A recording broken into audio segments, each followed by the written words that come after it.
Hi అండి, welcome back to Sravanthi's kitchen and vlogs అండి. ఒక మంచి వీడియోతో అయితే మీ అందరి ముందుకే వచ్చేసాను. అదేంటి అంటే నా ఫేవరెట్ అనమాట, కోడిగుడ్లు గోంగూరతో కర్రీ అయితే చేస్తున్నానండి.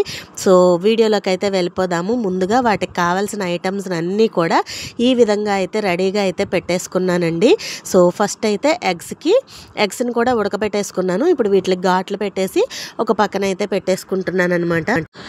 ఇప్పుడు స్టవ్ ఆన్ చేసుకొని ఒక కళాయి అయితే పెట్టేసుకోవాలి. అందులో కొద్దిగా ఆయిల్ వేసుకొని కొంచెం పసుపు, కొద్దిగా ఉప్పు వేసి మనం ఈ ఘాట్లు పెట్టుకున్నటువంటి ఎగ్స్ ఏవైతే ఉన్నాయో వాటిని అందులో వేసేసి మనం మూత పెట్టేసి ఎగ్స్ని అయితే ఫ్రై చేసుకోవాలండి.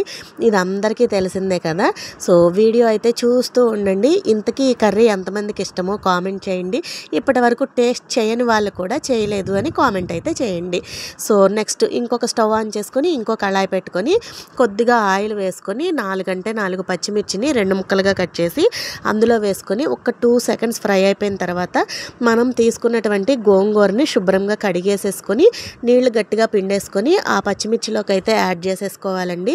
గోంగూర ఇక్కడ వచ్చేసి నేను 4 గుడ్లకి ఒక ఫుల్ కట్ అయితే తీసుకున్నాను. ఇందులో పుల్ల గోంగూర, మంచి గోంగూర మిక్స్ అయితే వచ్చిందండి, అంతా పుల్ల గోంగూర అయితే కాదు. సో గోంగూరను కూడా వేసుకొని మూత పెట్టేసుకున్నాను. ఇంకో పక్కన ఎగ్స్ కూడా ఫ్రై అవుతున్నాయి, వాటిని కూడా ఒకసారి మిక్స్ చేసుకొని పక్కన పెట్టుకున్నాను.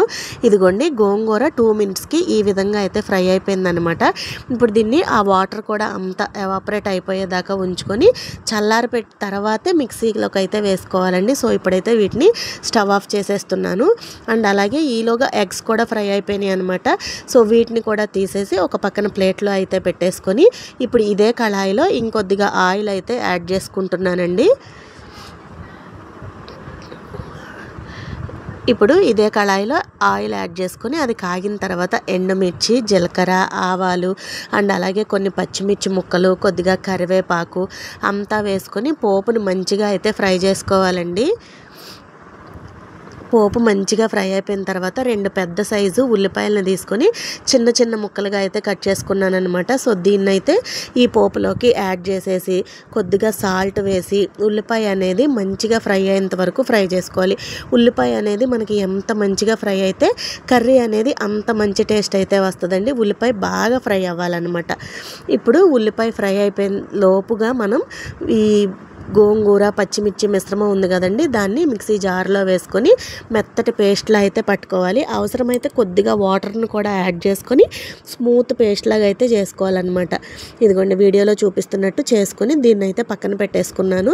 ఇప్పుడు ఉల్లిపాయలు ఫ్రై అయిపోయిన తర్వాత 2 పెద్ద సైజు టమాటాలని చిన్న ముక్కలుగా కట్ చేసుకొని ఉల్లిపాయల్లో యాడ్ చేసుకొని టమాటా కూడా సాఫ్ట్గా కుక్ అయ్యేంత వరకు కుక్ చేసుకోవాలి.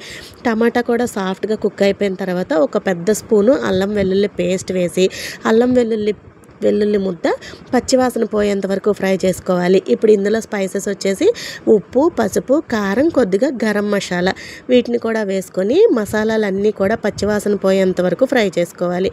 ఇది బాగా ఫ్రై అయిపోయిన తర్వాత మనం మిక్సీ పట్టుకున్నటువంటి గోంగూర పచ్చిమిర్చి మిశ్రమాన్ని ఇందులో యాడ్ చేసుకొని జార్లో ఒక చుక్క వాటర్ వేసుకొని దాన్ని కూడా అందులో వేసేసుకొని మంచిగా ఈ ఉల్లిపాయ టమాటాలో ఈ గోంగూర అంతా మిక్స్ అయ్యేలాగా మంచిగా మిక్స్ చేసుకొని మూత పెట్టుకొని ఆయిల్ పైకి తేలేంత వరకు కొంచెం ఫ్రై చేసుకోవాలి. ఆల్రెడీ మనం ఫ్రై చేసిందే కాబట్టి ఎమ్మటే ఆయిల్ అనేది పైకి తేలిపోతుందండి ఒక 2 మినిట్స్కే. ఇదిగోండి ఆయిల్ అంతా ఇలా ఫ్రై అయిపోయిన తర్వాత ఒక్కసారి మిక్స్ చేసుకొని మీకు కర్రీ ఏ విధంగా కావాలి అంటే లూజ్గా కావాలంటే కొంచెం ఎక్కువ వాటర్, కొంచెం దగ్గరగా కావాలంటే కొంచెం తక్కువ వాటర్ యాడ్ చేసుకోవాలి. ఇక్కడ వచ్చేసి నేను చిన్న కాఫీ తాగే గ్లాస్ తోటి అయితే వాటర్ని యాడ్ చేసి మనం ముందుగా ఫ్రై చేసుకున్నటువంటి ఎగ్స్ని వేసుకొని మంచిగా మిక్స్ చేసుకొని మూత పెట్టి ఆయిల్ పైకి తేలేంత వరకు ఫ్రై చేసుకోవాలి. ఆయిల్ పైకి తేలిపోయిన తర్వాత కర్రీ అనేది మనకి ఏ విధంగా కావాలో అప్పుడు మనం స్టవ్ ఆఫ్ చేసుకుంటే మన కర్రీ రెడీ అయిపోతుందండి. నేను ఎప్పుడు స్టవ్ ఆఫ్ చేశాను అన్నది ఇప్పుడు చూపిస్తాను. ఇదిగోండి కర్రీ అంతా ఇంత దగ్గరికి వచ్చేసిన తర్వాత ఫైనల్గా కొత్తిమీరను వేసుకొని బాగా మిక్స్ చేసుకొని స్టవ్ అయితే ఆఫ్ చేసుకున్నానండి. నిజంగా అండి వేడి అన్నంలో వేసుకొని తింటే అద్దరిపోయిందనమాట. ఆ కోడిగుడ్డుకి కూడా గోంగూర యొక్క పులుపు ఆ ఫ్లేవర్ అనేది బాగా తెలుస్తుంది. ఇప్పటి వరకు ఎవరు ట్రై చేయకపోతే ట్రై చేయండి. నా వీడియోని లైక్ చేసి సబ్స్క్రైబ్ చేయండి.